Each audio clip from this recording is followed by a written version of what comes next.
ఇక రెండో టాపిక్ విషయానికి వద్దాం. రెండో టాపిక్ ఏంటంటే నిన్న 131వ రాజ్యాంగ సవరణ బిల్లు వీగిపోయింది లోక్సభలో 2/3 మెజారిటీ లేక. అది కూడా మొదటిసారిగానే గట్టిగా షాక్ తగ్గిందంటే అవునని అనిపిస్తుంది. ఎందుకంటే ప్రభుత్వానికి ఇన్నాళ్ళు ఎప్పుడు ఎదుర్కొన్నటువంటి పరిస్థితి ఎదురైందంటే ఎస్ అని చెప్పొచ్చు. తొలిసారి చరిత్రలో మోదీ ప్రభుత్వం ప్రవేశపెట్టినటువంటి బిల్లు వీగిపోయినటువంటి సిచ్యువేషన్. అది కూడా ఆషామాషి బిల్లు కాదు, దేశ రాజకీయాలను మలుపు తిప్పేటువంటి డీలిమిటేషన్ 131వ రాజ్యాంగ సవరణ బిల్లు, మహిళా రిజర్వేషన్ బిల్లు వీగిపోయినటువంటి సందర్భం మనకు కనిపిస్తుంది. దీనికి సంబంధించి అనేక క్వశ్చన్స్ కూడా రేజ్ అవుతున్నాయి. దాని గురించి కూడా చూద్దాం. ఏదైతే పూర్తిగా బీజేపీ వ్యూహకర్తల వైఫల్యం కింద కనిపిస్తుందా అనేది మనకి తెలుస్తున్నటువంటి ప్రశ్న. ఈ బిల్లును సభలో ప్రవేశపెట్టే ముందే అనేక వ్యూహాలు కానీ ఇవన్నీ ఉంటాయి కదా, ఆలోచించుకుంటుంటారు కదా. అసలు ఏమి ఆలోచించుకోకుండా ఎందుకు ముందుకెళ్లారనేది వస్తున్నటువంటి ప్రశ్న. ఒక బిల్లును సభలో ప్రవేశపెట్టే ముందే అన్ని లెక్కలు వేసుకుంటూ ఉంటారు. కొంత ప్రాధాన్యం ఉన్న విప్ జారీ చేసి మరి ఇబ్బందులు ఏదైనా ఉంటే కనుక అవి రాకుండా చూసుకుంటారు, ముందుగానే ప్రయత్నాలని చేస్తారు. అలాంటిది కీలకమైన బిల్లులు ప్రవేశపెట్టే ముందు సభలో ఇంకెన్ని లెక్కలు వేసుకోవాలి, ఇంకెంత జాగ్రత్తగా ఉండాలి. అధికార పార్టీ వ్యూహకర్తలు వైఫల్యం పొందారా అంటే ఎస్ అని చెప్పొచ్చు. ఆఖరి నిమిషాలు అంటే 2 గంటల నుంచి పరిణామాలు మారుతూ ఉన్నాయి, జరుగుతూ ఉన్నాయి, మంత్రాలు జరుగుతున్నారు, కానీ అది ఫలించలేదని చెప్పొచ్చు. ఇటు ప్రధానమంత్రి మోదీ కూడా మీటింగ్ ఏర్పాటు చేశారు, ట్వీట్ చేశారు. అటు ప్రభుత్వం తరపున విపక్షాలతో లాబింగ్ కూడా జరిగింది. కాకపోతే లాబింగ్స్ అనేవి టైం లేట్ అయిందా, లేదంటే సరిగా జరగలేదా, లాబింగ్ చేయడం విఫలమయ్యారా, అసలు ఎందుకు ఇలా జరిగింది అనేది ఆత్మవిమర్శ చేసుకుంటుందా బీజేపీ అనేది ఒకటి. అండ్ నెక్స్ట్, విపక్ష కూటమి నేతల ఐక్యత ఫలించింది. ఇప్పటి వరకు ఇండి కూటమి నేతలకు సంబంధించి ఎలక్షన్స్ లో మనం చూస్తూ ఉంటాం, పైకి విధంగా ఉంటారు, ఆ కుర్చీలో కూర్చోవడానికి ఎవరనే విషయానికి వస్తే అన్ని పార్టీలు విడిపోతాయి, ఇండి కూటమి ఐక్యత సరిగా ఉండదు అని చెప్పి. కానీ గతంలో ఎన్ని లుక్కలుక్కలు బయటకు వచ్చినప్పటికీ కూడా ఈసారి అలాంటి ఛాన్స్ లేకుండా చాలా జాగ్రత్తగా ఆ కామెంట్స్ చూస్తే మనకు అర్థమవుతుంది. ఖర్గే గాంధీ, రాహుల్ గాంధీ చేసిన కామెంట్స్ చూస్తేనే ఎంత ఐక్యతగా ముందుకెళ్లారో. ఒక్క ఎంపీ ఉన్న పార్టీని కూడా మేము వెళ్ళాము, మాట్లాడాము, ఈసారి ఎట్టి పరిస్థితుల్లోనూ మీరు బిల్లు ప్రవేశపెట్టిన అరగంటలోనే వీగిపోయే అవకాశం ఉంటుంది, వీగిపోతుంది అని చెప్పి కామెంట్స్ చేశారు.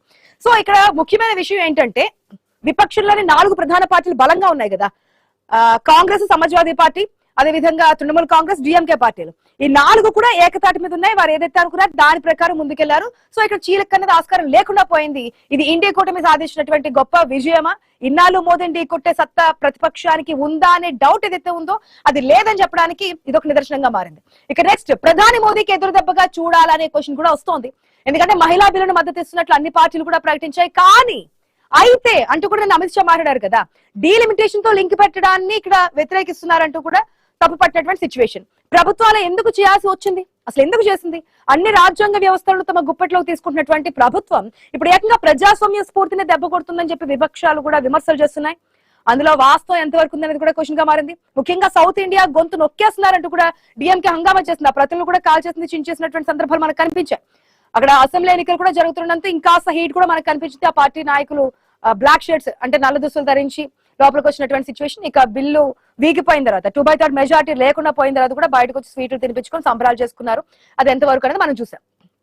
ఇక నెక్స్ట్, వాళ్ళకి బ్లాక్ డే అని చెప్పి ప్రియాంక ఎందుకన్నారు? ప్రియాంక కామెంట్ సంబంధించి మొదటి రోజు మాట్లాడిన తర్వాత నెక్స్ట్ డే రాహుల్ గాంధీ కూడా బాగా మాట్లాడారు నా సోదరి అని చెప్పి కితాబ్ ఇచ్చినటువంటి సందర్భం మనకు కనిపించింది. అయితే రాజకీయాల ప్రయోజనాల కోసమే సవరణ బిల్లులు పెట్టారంటూ ప్రియాంక గాంధీ సభలో ఆరోపించారు. మహిళా బిల్లు వీగిపోవడానికి బీజేపీనే కారణం అంటూ కూడా మాట్లాడారు. బీజేపీ కుట్ర చేసిందని, అది విఫలమయ్యేసరికి ఇక్కడ ఎవరైతే పార్టిసిపేట్ చేశారో వీగిపోవడానికి వారి మీద మహిళా వ్యతిరేకాన్ని ముద్ర వేయడానికి ప్రయత్నం చేస్తున్నారంటూ కూడా ప్రియాంక గాంధీ మండిపడ్డారు. ఆ బిల్లులు వీగిపోవడం ప్రజాస్వామ్యానికి అతిపెద్ద విజయం అంటూ కూడా చెప్పారు. ఎన్డీఏకు చీకటి రోజు అంటూ కూడా ప్రియాంక గాంధీ చెప్పినటువంటి సిచ్యువేషన్ ఏమన్నారు ఒకసారి చూద్దాం.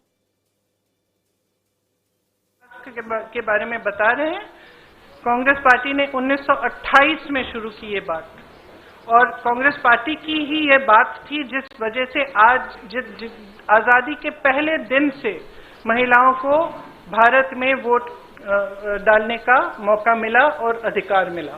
देश की जनता जो है उसमें बहुत ही ज्यादा विवेक है। अगर इनको अभियान करना है पूरे देश भर में, खुलकर करें। लेकिन आज देश उस परिस्थिति में नहीं है जो 12 साल पहले था, और शायद कभी कभी ये होता है कि जब सत्ता बढ़ जाती है लोग सच्चाई नहीं बताते हैं नेताओं को। तो इस पूरे ये जो पूरा पिछले 2-3 दिनों में हुआ, इससे कुछ हद तक ये भी दिख रहा है कि ये समझ नहीं पा रहे हैं कि आज भारत बदल गया है। भारत की जनता देख रही है, समझ रही है कि मीडियाबाजी, पीआरबाजी, ये बड़े बड़े अभियान, इतना सारा पैसा डाला जाता है इसमें, ये चल नहीं रहा है, ये अब चल नहीं रहा है। कल बार बार अमित शाह जी कह रहे थे, आदरणीय अमित शाह जी कह रहे थे कि हमारी बातों पर भरोसा करिए। कोई भरोसा नहीं कर रहा है। असली पॉइंट तो ये है कि जनता का भरोसा उठ रहा है। तो आप जब कुछ कह रहे हैं तो उसको फेस वैल्यू पे जनता మనం చూసాం కదా నిన్న జరిగినటువంటి పరిణామాల తర్వాత ఈ రోజు రియాక్షన్స్ కూడా మనం చూసాం. ఎక్కడికక్కడ నిరసనలు, ఎన్డీఏకి సంబంధించినటువంటి నాయకులు నిరసనలు చేయడం కూడా మనం చూసాం. అయితే అసలు ఎందుకు ముందుగానే చూసుకోలేదు? ఒక బిల్లు ప్రవేశపెట్టడం మన బలం ఎంత, మనకు వచ్చినటువంటి ఫిగర్స్ ఏంటి, ఒకవేళ ఇది నెగ్గాలంటే అంటే బిల్ పాస్ కావాలంటే ఇంకెంత బలం కావాలి, ఏ పార్టీలతో మంత్రాలు జరపాలని చెప్పి ముందే చూసుకోవాలి కదా, కాకుండా ఎందుకు ముందుకెళ్లారనేది. ఎస్ వెంకటరెడ్డి గారు మీరేమంటారు? ముందుగానే చూసుకోవాలి కదా, ఎంత మన బలం ఎంత, ఒకవేళ ప్రతిపక్షం సపోర్ట్ చేయకపోతే వీగిపోతుందని చెప్పి అమిత్ షా నిన్న లోక్సభలోనే మాట్లాడారు. వీగిపోతుంది, ఎట్టి పరిస్థితుల్లో సపోర్ట్ చేయమని చెప్పి ప్రతిపక్షాలు మొదటి నుంచి చెప్తున్నాయి. మహిళా బిల్లు కోసం కాదు, డీలిమిటేషన్ దాంట్లో యాడ్ చేశారని చెప్పి. ఇప్పుడు రోజా గారు ఆశ గారు మీరు మాట్లాడిన దాంట్లో ఎన్డీఏ కూటమికి ఏదో అవమానం జరిగిందని, ఓడిపోయిందని ముందుగా ఎందుకు చూసుకోలేదనేటువంటిది ఆ మాత్రం రాజకీయం తెలియనటువంటి వాళ్ళు భారతీయ జనతా పార్టీ ఇన్నాళ్ళుగా ఈ దేశంలో అధికారంలోకి వచ్చేటువంటి పరిస్థితి ఉండదు. అట్లా కాదది. 2/3 మెజారిటీ లేదనేది మాకు ముందు నుంచి కూడా తెలుసు. ఒక మంచి ఇదే కాంగ్రెస్ పార్టీ మహిళలకు రిజర్వేషన్ ఇయ్యలేనటువంటి ఒక పరిస్థితి లోపల 75 సంవత్సరాల చరిత్రలో 50 ఏళ్లు పాలించిన వాళ్ళు, ఇందిరాగాంధీ, సోనియా గాంధీ అధికారంలో ఉంటారు, వాళ్ళ అధ్యక్షులు ఉంటారు తప్ప వేరే వాళ్ళ అధికారంలో కుటుంబ పాలనలో కావాలని చెప్పి రాజకీయాలకి వాడుకోవడానికి మాత్రమే ఇప్పుడు ప్రత్యేకంగా సెషన్స్ పెట్టి తీసుకొచ్చింది బీజేపీ అంటున్నారు. దానికి సమాధానం ఎందుకుంటదండి? ఇప్పుడు మీరే అంటున్నారు 2/3 మెజారిటీ ఉంటేనే కదా అక్కడ లోక్సభలో ఓటింగ్ లో పార్టిసిపేట్ చేసిన వాళ్ళలో. ఒక్క నిమిషం ఆగండి. నగ్నంగా ఇవాళ దేశంలో ఉండేటువంటి మహిళలకు స్వాతంత్రం తర్వాత మోదీ గారు ప్రవేశపెట్టినటువంటి ఒక మహిళా సాధికారత, ప్రజాస్వామ్యంలో వాళ్ళ యొక్క వాయిస్ చట్టసభల్లో వాళ్ళు రావాలి అనేటువంటి విషయాన్ని ఇలా అన్ని పార్టీలు, కాంగ్రెస్ తో సహా దానికి ఉండేటువంటి అన్ని పార్టీలు అడ్డంగా వ్యతిరేకించిన పరిస్థితి. ఇవాళ సీట్లు పెరిగితే వాళ్ళు ఓడిపోతారు. సీట్లు పెరిగితే ఏ దేశంలోనైనా సీట్లు పెరగాలంటే అన్ని పార్టీలు సమర్థిస్తాయి, అందరికి అవకాశాలు దొరుకుతాయని చెప్పి. ఎందుకు వ్యతిరేకిస్తున్నారు వీళ్ళు? సీట్లు పెరిగే సీట్లలో వాళ్ళు గెలవరు, మహిళలకు ఇస్తే వాళ్ళు గెలవరు. కాబట్టి రెండు బిల్లులు ఒకేసారి ప్రవేశపెట్టకండి అని చెప్పి చెప్పారు. అదంతా అట్లా కాదండి. ఇప్పుడు బిల్లులు సీట్లు పెరగాలి కదా, సీట్లు పెరిగితేనే మహిళలకు కొన్ని సీట్లు పెరిగే సీట్లు. ఇప్పుడు వాళ్ళ 543 సీట్లలో 1/3 పెట్టమంటారు. అప్పుడు ఎన్ని వస్తాయి? 170, 172 వస్తాయి. అదేముందండి మరి 815, 850లో 1/3 వేస్తే 280 సీట్లు వస్తాయి. మంచిదే కదా, ఎక్కువ మంది మహిళలకు అవకాశాలు దొరుకుతాయి కదా, అన్ని సామాజిక వర్గాలకు వస్తాయి కదా. అదెందుకు మీరు ఒప్పుకోవడం లేదు? మీరు సీట్లు పెరిగితే ఉత్తరప్రదేశ్ లో 120 సీట్లు అయితాయండి 80 నుంచి, అంటే మాకే వస్తాయి అన్ని సీట్లు. అంటే మీకు దమ్ము ధైర్యం లేదు, పోటీ చేసేటువంటి పరిస్థితి అక్కడ కాంగ్రెస్ లేదు, ములాయం సింగ్ యాదవ్ పార్టీ, అఖిలేష్ యాదవ్ కు లేదు. వాళ్ళకున్నటువంటి అనుమానాలు వాళ్ళకున్నాయి. మాకు నష్టం జరుగుతుంది అంటున్నారు, దాని ప్రకారం ముందుకెళ్తున్నారు. కానీ 2/3 మెజారిటీ ఉంటే తప్ప ఓటు, అంటే 2/3 ఉంటేనే తప్ప లోక్సభలో బిల్ పాస్ కావడానికి రాజ్యాంగ సవరణ బిల్లు కాబట్టి నగ్నంగా బయట పెట్టినాం వాళ్ళ యొక్క ఆలోచన, వాళ్ళ యొక్క ప్రవృత్తి. మాట్లాడుకుంటూ ఏమన్నారు? మహిళా రిజర్వేషన్ సంబంధించి మేము ముందుకెళ్ళాము, ఈ పార్టీ కావాలని చెప్పి అడ్డుకున్నారు, ప్రజలు చూస్తారని చెప్పి కామెంట్ చేశారు. రాజకీయంగా వాడుకున్నారని వ్యతిరేకమండి. మహిళలకు సాధికారతకు అన్ని పార్టీలు వ్యతిరేకం. ఆ గతంలో కూడా ములాయం సింగ్ పార్టీ, అన్ని పార్టీలు వాళ్ళందరూ కూడా వ్యతిరేకించారు. అన్ని పార్టీలు వ్యతిరేకం. ఎవరికి కూడా పురుషాధిక్య సమాజంలో అవన్నీ కూడా ఎందుకంటే ఇంక్లూడింగ్ అన్ని పార్టీలు అంటే మేము మాట్లాడతాం కాబట్టి మాది కాదు. అన్ని పార్టీలు రాజకీయ పార్టీ కాదంటారా? అట్లా కాదని అన్నది మా పార్టీ. అన్ని పార్టీలు అంటే మిగిలిన పార్టీలు నేను రిప్రజెంట్ చేస్తున్నా. అశోక్ కుమార్ గారు మీరేమంటారు? అసలు ఎందుకు అడ్డగించారు? డీలిమిటేషన్ వస్తే కనుక నవ్వుతారండి, మహిళా వ్యతిరేకి అని చెప్పి మాట్లాడుతున్నారు. వాళ్ళు మాట్లాడారు, వాళ్ళు బిల్లు పెట్టేటప్పుడే డబుల్ మైండెడ్ గా పెట్టిండ్రు. ఒకవేళ బిల్ పాస్ అయితే మేమే చేసినాము, బిల్ ఇతనే పాస్ కాకపోతే ఆపోజిషన్ పార్టీల మీద నెగ్గుమెచ్చేసామని చెప్పి ఇటు నరేంద్ర మోదీ, అమిత్ షా, మేము గతంలో కూడా ఎన్నో డిబేట్లు మాట్లాడడం జరిగింది ఇదే రిజర్వేషన్ పైన. మీరు 2011 తీసుకుంటే ఈ రోజు సౌత్ కి గానీ పంజాబ్, హర్యానాకు కూడా నష్టం జరుగుతుంది. మీరు చేసే బిల్లు వల్ల రేపు అవసరం అనిస్తే మొత్తానికి సౌత్ లో అసలు ప్రాతినిధ్యం లేకుండానే మీరు మీ బిల్లు ఏ బిల్లు అన్నా పాస్ చేసుకోవచ్చు. ఆ కుట్ర మీరు బీజేపీ చేస్తున్నారు అనేది కాంగ్రెస్ పార్టీ పదే పదే చెప్పింది, ఇండియా కూటమి కూడా చెప్పింది. ఇది బీజేపీ చేస్తున్న తప్పిదమ్ము అనేది చెప్పడానికి నేను 50% చేస్తామని నిమిషాల మీద తీసుకొచ్చి అప్పుడు అమిత్ షా గారు చెప్తుండ్రు. ఎంత మటుకు కరెక్ట్? గంటల బిల్లు మార్చి పాస్ చేస్తామని. అది తప్పు కదా. మీరు 50% మేము చేస్తాం బిల్ పాస్ చేయండి అంటే నువ్వు అప్పటికప్పుడు అంటే పూటకొక మాట మాట్లాడుతుండే కదా అమిత్ షా గానీ నరేంద్ర మోదీ గానీ. అంటే ప్రతిపక్షం ఏదైతే బిల్ పాస్ కాకుండా అడ్డుకుంటుందో దానికి ఒక మీ డిమాండ్ మేము ఒప్పుకున్న ఒక డిమాండ్ కి, రెండింటికి కాదు. డీలిమిటేషన్ కి మహిళా బిల్లుకి సంబంధం లేకుండా విడివిడిగా పెట్టినట్టే దానికోసం కాకుండా డీలిమిటేషన్ 50% ఇస్తామనే దానికి అంగీకరిస్తాం, బిల్ పాస్ చేస్తాము, ఒక గంట టైం ఇవ్వండి అన్నారు. ఓకే, ఒక నిమిషం యాదగిరి గారు అభిప్రాయం కూడా తెలుసుకున్నాం, సమయం తక్కువగా ఉంది కాబట్టి. అజయ్ గారు ఇంకొకటి, అజయ్ గారు యాదగిరి గారు మీ అభిప్రాయం ఏంటి? ఇప్పుడు బీజేపీ పార్టీ కావాలనే ఈ బిల్లును తనకు తాను ఓడగొట్టుకున్నది.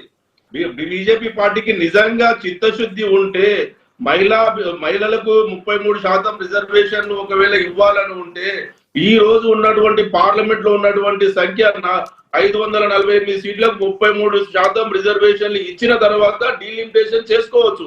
కానీ వాళ్ళు కావాలని ఈ బిల్లు పాస్ కావద్దని చెప్పేసి రెండు జాతీయ పార్టీలు కలిసి కుట్ర పన్ని ప్రజలను తప్పుదోవ పట్టియడం కోసం, ప్రజల ఓట్లు మహిళల ఓట్లు మెప్పు పొందడం కోసం ఈ రోజు 131వ రాజ్యాంగ సవరణ శివన్ ఒక నిమిషం విను.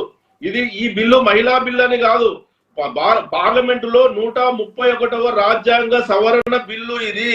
ఈ 131వ రాజ్యాంగ సవరణ బిల్లుకు మీరు ప్రభుత్వం బీజేపీ పార్టీ మోడీ గారు ప్రధానమంత్రిగా అనేక బిల్లులు ప్రవేశపెట్టి వాళ్ళు పార్లమెంట్ లో చట్టబద్ధత తీసుకొచ్చిన సందర్భాలు అనేకం ఉన్నాయి.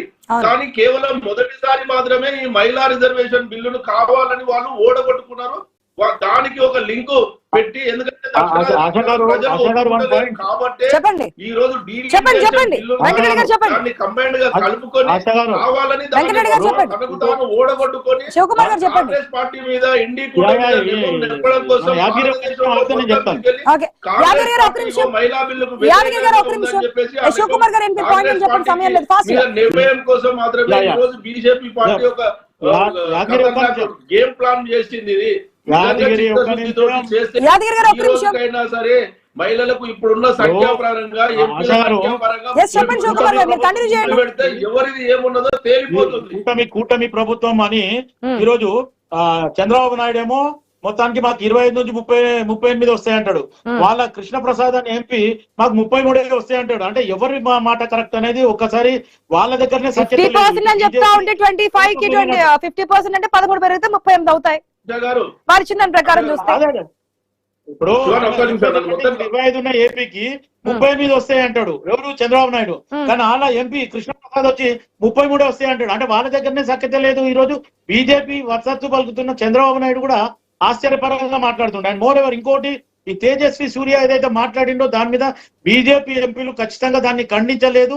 ఈ రోజు తెలంగాణలో వాళ్ళ మీద కాంగ్రెస్ పార్టీ ఎందుకు ఖండిస్తలేదు? అదే సభలో కాంగ్రెస్ ఎంపీలు కూడా ఉన్నారు కదా, అదే సభలో కాంగ్రెస్ ఎంపీలు కూడా ఉన్నారు కదా. కుటుంబంలో ఉన్నటువంటి కేంద్ర మంత్రి ఇంటికి బ్రేక్ఫాస్ట్ ఎట్లా పోయింది మీ ముఖ్యమంత్రి గారు? తెలంగాణ మీద విషం కక్కుతున్న Congress BJP party MP parliament లో పాకిస్తాన్ ఇండియా పోల్చినప్పుడు నిజంగా పార్లమెంట్ లో నిజంగా తెలంగాణ బీఆర్ఎస్ పార్టీ ఎంపీలు ఉంటే ఈ రోజు బీజేపీ పార్టీకి సరైన సమాధానం చెప్తుండే. ఎందుకంటే ముఖ్యమంత్రి గారు బీజేపీ నాయకునికే ఉన్నాడు కాబట్టి ఈ రోజు బీజేపీ శివకుమార్ గారు రెండిట్లా 2 మందే కరెక్ట్ అంటే ఎట్లా? ఆ రోజు నాడు సభలో మీ పార్టీ ఎంపీలు కూడా ఉన్నారు. మాట్లాడుతున్నప్పుడు ఖండించారా, వ్యతిరేకించారా, నిరసన తెలియజేశారా? లేదు. ఇంకొకటి ఇక్కడికి వచ్చినది చెప్తూ ఉన్నారు. ఇప్పుడు మళ్ళీ శ్రీనివాస్ వర్మ బ్రేక్ఫాస్ట్ మీటింగ్ కి వెళ్ళడం, అటు కూటమి ఎంపీలందరూ కూడా ఉన్నారు, వాళ్ళతో మాట్లాడడం కరెక్ట్ అంటే ఎట్లా? తేజస్వి గారిని ఇంకా సమర్థిస్తున్నాడు. మీరు నిజంగా ఎక్కడ చిత్తశుద్ధి ఉన్నది? బీజేపీ ఎక్కడ చిత్తశుద్ధి ఉన్నది? బీజేపీ నాయకురాలు సుష్మా స్వరాజ్ గారు సోనియా గాంధీ పెద్దమ్మ కూడా సపోర్ట్ చేస్తున్నారు. పెద్దవాళ్ళతో ఢీ కొట్టడం అది మంచి పద్ధతి కాదు. పెద్ద వాళ్ళని అటాక్ చేస్తే పెద్ద హీరో అయిపోతాడు. పెద్దలతో ఢీ కొట్టకుండా కామ్ గా ఉండాలంటే రాజకీయాలు అదే కొనసాగిస్తారా? రేపు ఎవరైనా మాట్లాడుతుంటారే పెద్దవాళ్ళు కాబట్టి మేము విమర్శలు చేయము, మా పార్టీకి నష్టం వచ్చినా రాష్ట్రానికి నష్టం వచ్చినా అని చెప్పి కామ్ గా ఊరుకుంటారా? శివకుమార్ గారు ఏంది పొందని నాకు అర్థం కాలే. ప్రజలకైనా అర్థం అవ్వాలిగా. పెద్దవాళ్ళతో సఖ్యతగా ఉండాలి, పెద్దవాళ్ళతో విభేదాలు ఉండకూడదని చెప్పి మీటింగ్ వెళ్ళారు, బ్రేక్ఫాస్ట్ మీటింగ్ వెళ్ళారంటే ఒకవేళ రేపు రోజు కొట్లాడాలంటే ఈ రోజు సీఎం పక్క రాష్ట్రం ఏపీ ముఖ్యమంత్రి గురించి మాట్లాడుతున్నారు. దీనికి దానికి ఎక్కడ సంబంధం మీకు పొంతన కుదురుతోంది? అంటే ఒక సందర్భంలో మీరు ఇంకో సందర్భంలో నో, ఏదైనా సరే పై మాట మీద అంటే ఎట్లా? ప్రజలు గమనించరా? మొత్తంగా జరుగుతున్నటువంటి పరిణామాలు మనం చూస్తున్నాం. ఇటు మహిళా బిల్లుకు సంబంధించి కావచ్చు, తెలంగాణ రాష్ట్రంలో కాంగ్రెస్ పార్టీ చేస్తున్నటువంటి అడుగులు స్టెప్స్ సంబంధించి కావచ్చు, తీసుకున్నటువంటి విధానాలకు సంబంధించి కావచ్చు, మరి ఏం జరుగుతుంది ఏంటి అది కూడా వెయిట్ చేసి చూద్దాం. ఇది వాటి prime time debate. Keep watching I news. నమస్తే.